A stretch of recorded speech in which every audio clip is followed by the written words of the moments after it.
skirt for this curtain pinafore or curtain apron. It's more like an apron than a pinafore. There is one really big rectangle. This is for the tallest cast members, so they'll be a lot smaller for the younger ones. And there is a long strip that is a waistband. There's actually definitely for this one, there's 2 long strips that we're going to have to sew together because it was obviously the width of the fabric wasn't long enough. So the first step, I'm just going to put the waistband to the side for now, or the ribbon, the bow that will tie up at the back. The first step is we're going to overlock around this whole thing and then hem the bottom of it first.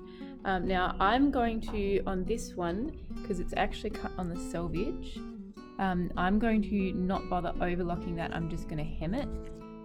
But I will overlock around the sides and also along this top. Then this top edge is going to get gathered. So steps are overlock. If you have a selvage, you can leave the selvage raw, but otherwise overlock around the entire thing. And then hem. We're going to hem the side and we're going to hem one of the long edges too.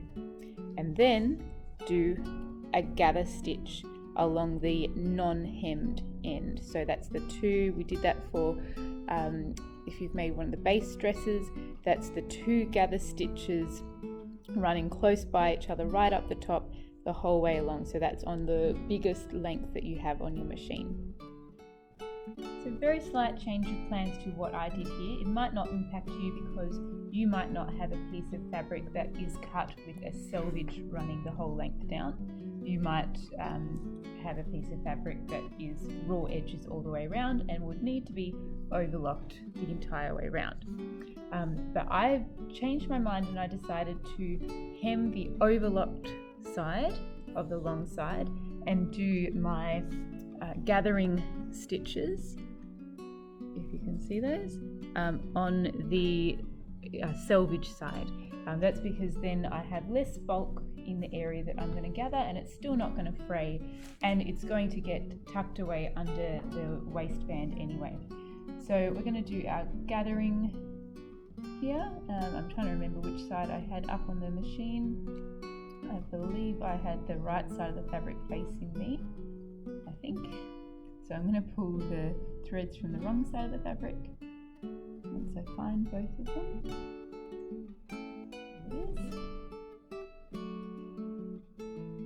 If these are the top threads, not the bobbin threads, it'll still pull fine. They just pull a little bit easier when it's the bobbin threads. Also, just a note while I'm doing this, this fabric is highly polyester. It's 100% polyester.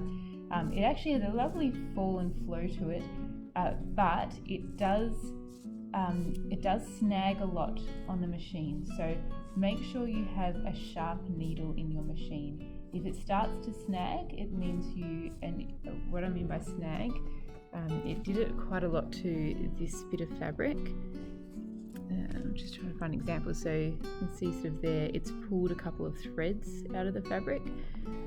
That's because on my machine at home, I probably need to change my needle. So yeah, it will change the needles if it is snagging. The other thing to know with it is because it is very highly polyester, if you are ironing it at all, which I did just go and iron all of my hemming, you need to put your iron down on the lowest setting, so your synthetic setting.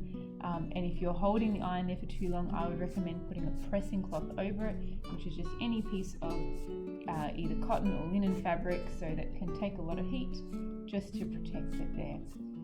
So I'm gathering this until it is the size of the length of my cast member's waist, and I will need to look up her waist measurement in a second. So I'm just going to gather it all in. This should be approximately double her waist, or maybe, or was it 4 times? We'll check. So we are going the whole way around the waist with the skirt, even though it is more of an apron look at the top. We do want the skirt to cover all the way around the back as well. But it will have an opening at the back, which is why we've hemmed that bit already. and we're not putting any kind of zip in there. It's just going to tie up with a bow and hang loose over her base dress, but it will cover, apart from a little bit of an opening, it will sort of cover the whole back, so give more of an impression of a full dress rather than an apron. I'm just going to start my gathering from this side and keep gathering until it is gathered to, well, I'll gather it until it's pretty much tightly gathered, and then I will check the waist measurement and I will adjust it to that measurement.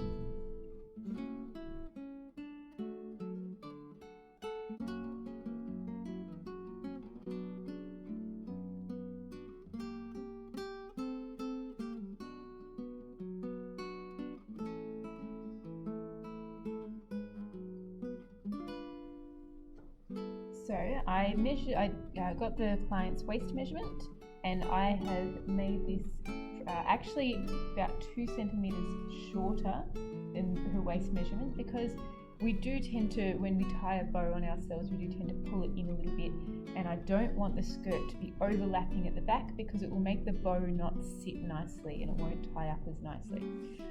So I've got that to just a little bit smaller than her waist measurement. What we're going to do next is prep the waistband. So there's 2 long thin strips for this client because she is the biggest one.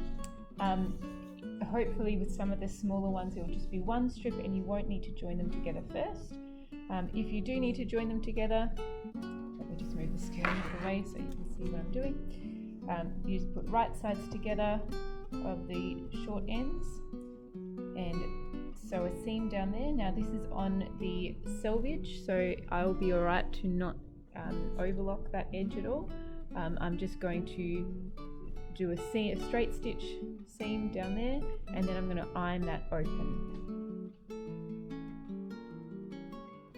Next we're going to interface just a section of this big bow ribbon waistband, because I don't want it to be interfaced on the bits that are actually going to tie in the bow and hang down. So I don't want those to be all stiff, I want them to be flowy. We're going to interface sort of the center, but a little bit off center. So this is where it's actually going to wrap around the waist. Now this bit of interfacing I have cut to be, again, about 2 centimeters smaller than her waist, just so that by where it gets to her waist it isn't going to be crinkling in a funny way. And I'm going to place this a little bit off, so if this is my center, now if you've got a band that doesn't have a seam in it, you don't need to worry about this, just put it in the center. I'm putting mine a bit off center of the band. That's because I don't want, so this is going to end up being my center line of the bodice. I don't want my my apron to have a seam running down the center. I really dislike center seams. You might have picked that up from me in other videos. So I've cut this piece a little bit wonky, but that's going to all be in the seam allowance, so that'll fix itself up. So as before, we need to do the shiny side of the interfacing down onto the wrong side of the fabric, and we're going to put a pressing cloth over that as we iron it down. Make sure it's really well ironed down. And so that's, if you've got a seam in yours, we're putting a little bit off the seam. Don't worry about the bows being unequal length with the hanging down bit, because they're already quite long, longer than we need them. So we'll just trim a bit off the side that's a bit too long, and it's only going to have about 15 to 20 centimeters trimmed off it in the end. Now that the interfacing is lined, it is all ironed on, I'm going to line up my gathered skirt with the right side facing up.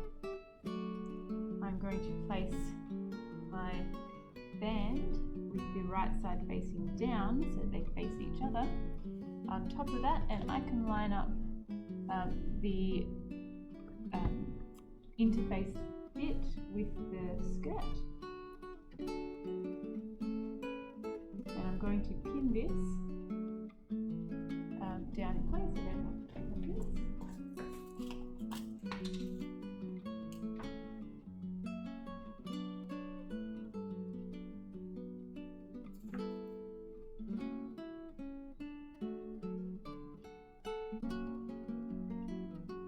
when I'm pinning this and when I go and sew it on the machine, I want to make sure that I'm adjusting my gathers and making them sit nicely before I pin and before I sew. So you kind of have to, especially with a really lightweight flowy fabric like this, you do have to sort of constantly be checking it before you pin and before you sew, because if these bits, say that bit for example that wants to kick up, if that gets pinned up there, the gather is going to, the sewing is just going to go straight over it, and it's going to mess the gathers up and also mess the whole hem up.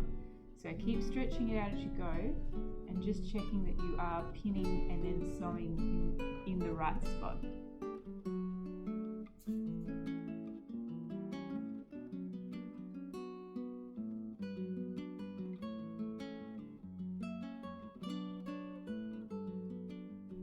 Now we're going to sew just a straight stitch all the way down here, and as I said, make sure you adjust and fix up the gathers nicely as you're sewing them. So that's all nicely sewn together now. What we have left to do for the skirt part is to fold this, and we can actually go and iron this to make it sit nicely. Fold this seam inwards towards the waistband. Then we are going to fold over the same amount of seam allowance, so it's about 1.5 centimeters, possibly even a little bit more, and then fold the whole thing in half over top here. So we're folding over here, pinning it down on top of or over that seam that you've just sewn, and pinning it in there.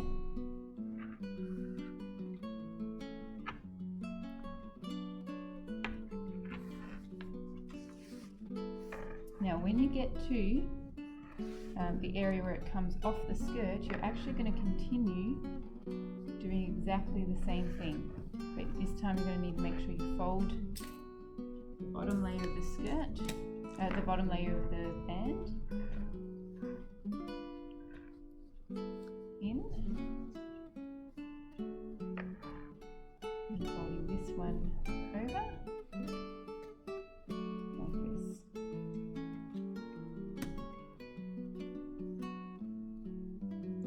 Once all of that is pinned, you're going to go to the machine and stitch. So you actually want to start from this end here, because it will all be folded in, and you'll stitch the whole thing down all the way along and all the way along the bands as well.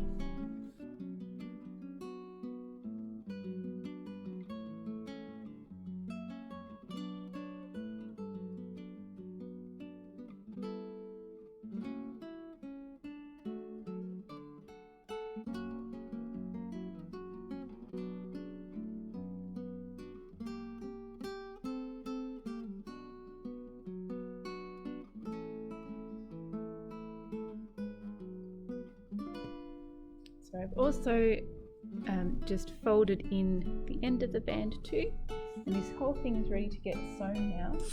Now as you're sewing this, you can see here already, especially because of this kind of fabric, where it's not pinned, it is opening up. Just keep sort of stretching it out in the sewing machine, and that will help it line up again, and you can obviously keep pushing into place just before you get to it. The other thing I wanted to point out before you sew this is that you want to place your pins that are on this side of your band, you want to place them so that they're in what we call the ditch. So at the moment you can see that this pin is going to be up on top of my band. Actually all of them are sitting up on top of my band. Now if I knew that I was going to sew that perfectly evenly, that would be okay to see a line going along there. But what can actually look a bit more effective is if we move them down and we pin them. Now you can actually do this from either side. It is easier to stitch in the ditch if you are looking at the ditch. I'll show you the ditch in a second.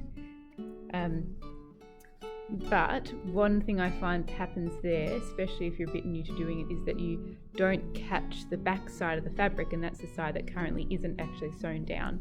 So it is really important that we also sew this side of the fabric too. You kind of have to do it to understand what that means. Alright, so where we hope that this line will go is in inside the seam. So that is what we call the ditch. So we're stitching in the ditch. So we could actually sew it from that side so that we can really clearly see that we're sewing in the ditch as we go. But as I was saying, sometimes when that happens, we don't realize that we're not we're not actually catching the back side down, and this is the side that really needs to get sewn down. So I'm this time just going to pin them so that they're in the ditch. And if it does get seen a little bit on top of the band, that will be okay. This is for stage. No one's going to be looking at it super close. And we'll just, I'm sure it will still look fine, even if we see them a little bit. But for now, we're going to pin them so that they are in the ditch and try and stitch there.